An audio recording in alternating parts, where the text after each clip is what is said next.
sat down to do something like this, you weren't as worldwide as you are now. Since then, you've been on the road with Mark Clive Lowe, Harvey Mason. You've probably been around the world with Chaka Khan a few times. You worked on the Pepper Butterfly. Yeah. And that has taken the world by storm. Got a lot of stuff going on. Yeah. What about this To Pimp a Butterfly? Because I know I picked it up that a few hours after it was released. What do you think it has done for hip hop? Well, what's done for hip hop and music in general is dispel the myth that people can enjoy high quality music. That's what basically I put it. I mean, there's this myth that like if your music is too good, people won't like it. It never made any sense to me, but they, that's pretty much what they say. It's like if it's too lush, if it's too full, if it's too, there's too many cool harmonies in it. If there's too many cool parts, then people won't be able to enjoy it. And Kendrick, being the artist that he is and being the genius that he is, he didn't see it that way. And so what he did is he got a lot of the greatest musicians at are in Los Angeles, and he gave them free reign to make his music beautiful, or make the music that goes underneath what he does beautiful, and full and lush and big and have all different types of elements of music in it, and the end product was something that's so amazing. And the ironic thing is that these musicians we've been around for a long time, and but we just needed someone who had the vision, and he had the vision. So and he had the talent to put on top of it, because what he did on top of what we did was amazing in and of itself. So it's a very proud thing that to be a part of it. It's like I feel like it's like our generation's Thriller, and but but for us.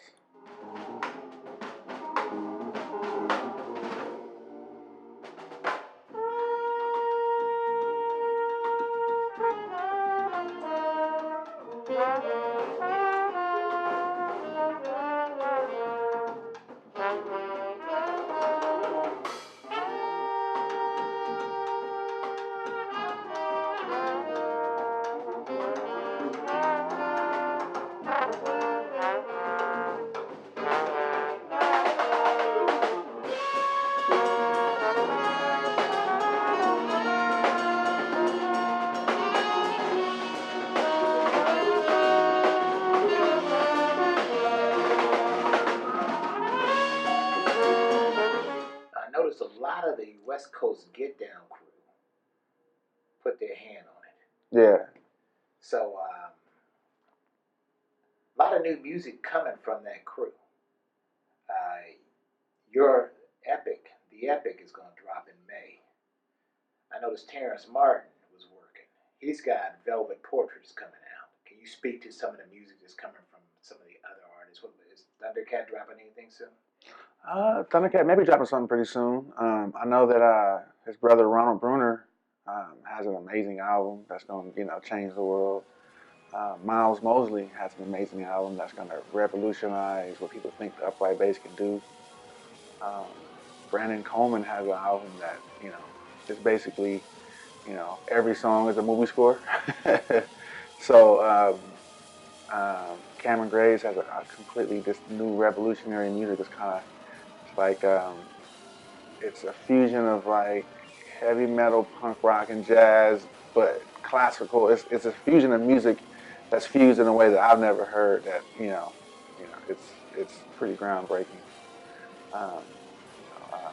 Ryan Porter has some stuff he's working on that's may really be beneficial to society as a whole.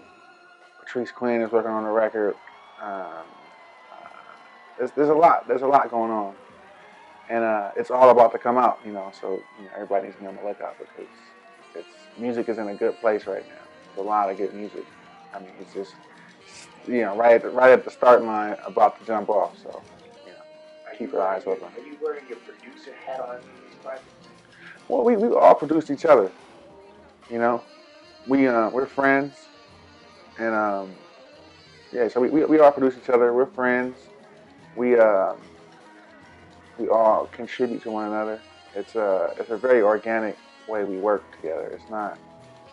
Um, it's not very separated. You know, even on the music, each project is very different. You know, if I didn't tell you that we recorded all this stuff together at the same place during the same time, you wouldn't you'd have never thought it, because we each have a different.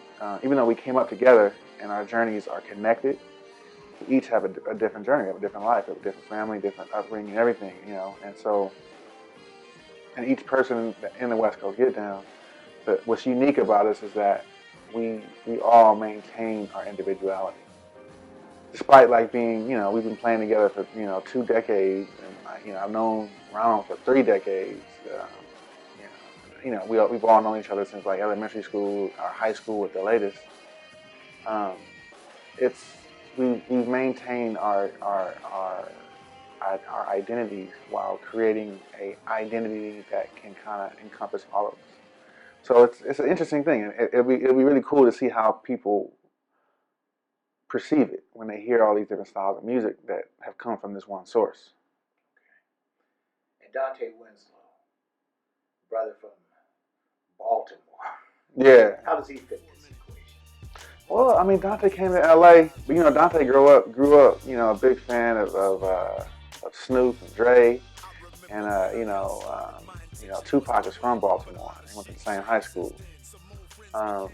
So when Dante came out here with the Monk Institute, we met him, and it was just there's a pretty tight little music scene in LA. So everybody knows everybody. When we met Dante, there was an instant connection. I think just based off his spirit. Firstly, he's from Baltimore, but he got a real LA spirit about him.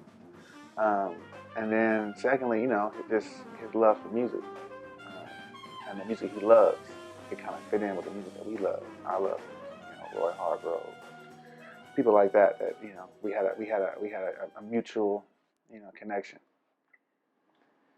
Now, in the next year, if there's one thing that you could accomplish through your music, what would you want it to be? The next year, if I can accomplish anything in my music, I would want the world to understand this musical movement that's happening in LA, and I want them to become aware of it. And I think they will. I think when my record comes out and we get to touring around and people get a glimpse, because everyone in LA knows that you see it and it's around, it's here, and you experience it, and we take it for granted, But I think it's something that can be very healing for a lot of people. I think the music that we're making is a spiritual and soulful nature to it that it'll help people. It'll help them. Because music is one. It's a universal communicator.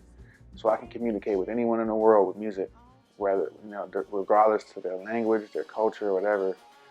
Through music, I can communicate with them, and it's also that's the outward force of music. The inward force of music, it's healing.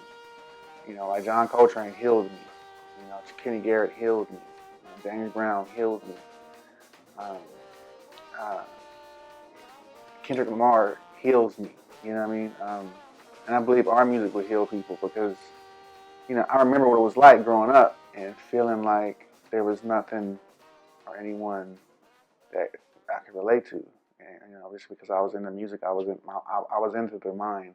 My mind was, I had a pretty expansive way of thinking, and a lot of the music around me didn't match that. So, when I found someone like John Coltrane or like Kenny Garrett, it healed me because it was like, oh man. They're talking to me. They're speaking to me, and then when I absorbed that music, it did a lot for me. I remember seeing you Playboy Jazz Festival 2004, rocking a little tight afro, sitting on stage with Gerald Wilson. Yeah. And we lost Gerald last year. Yeah. You played a different type of music with Gerald. Yeah. Then you playing with Kendrick. Yeah. You probably play with other artists. Yeah. With Martha Clyde Below. Yeah. is the great connector in all of this music for you?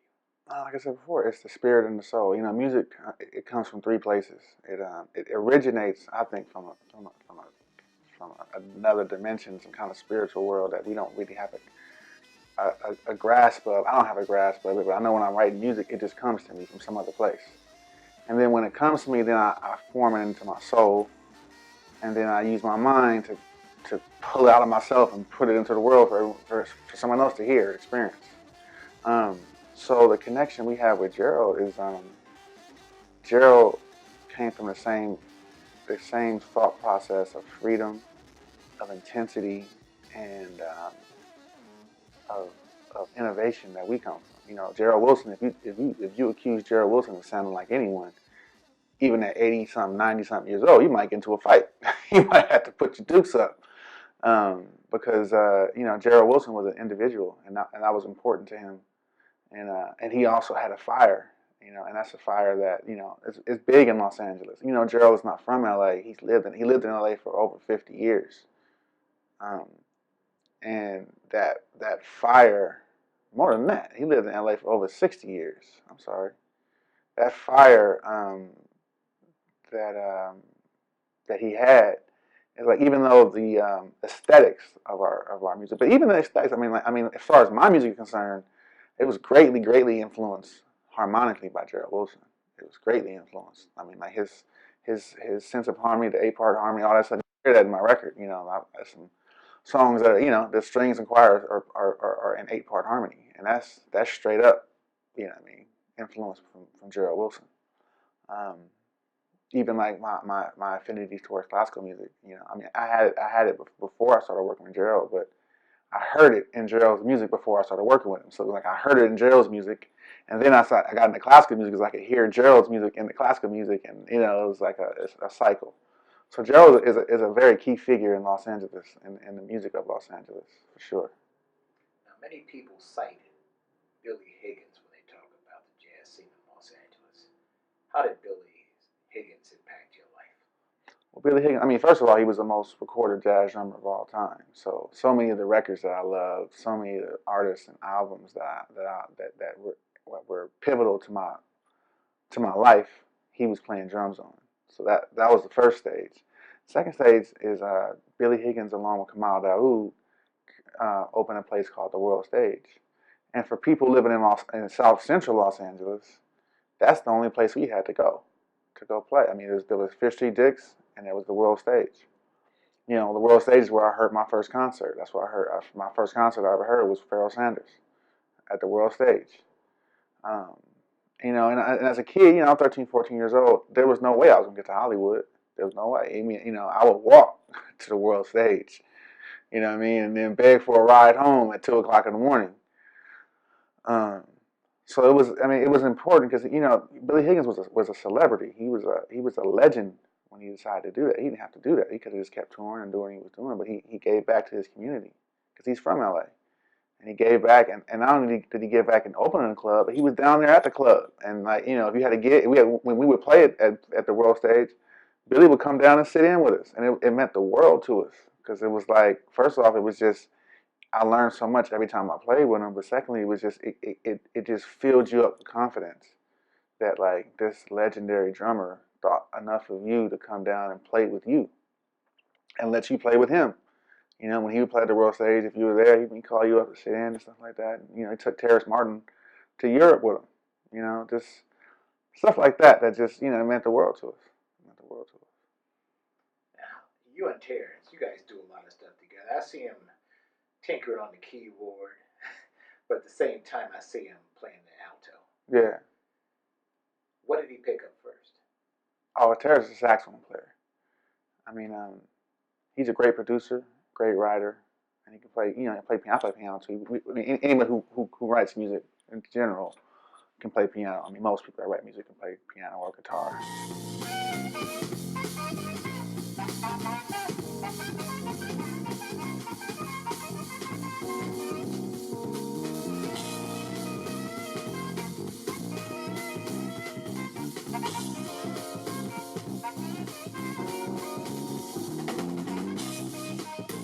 But Terrace is one of the baddest alto saxophone players in the world. He just has other things that he's into as well.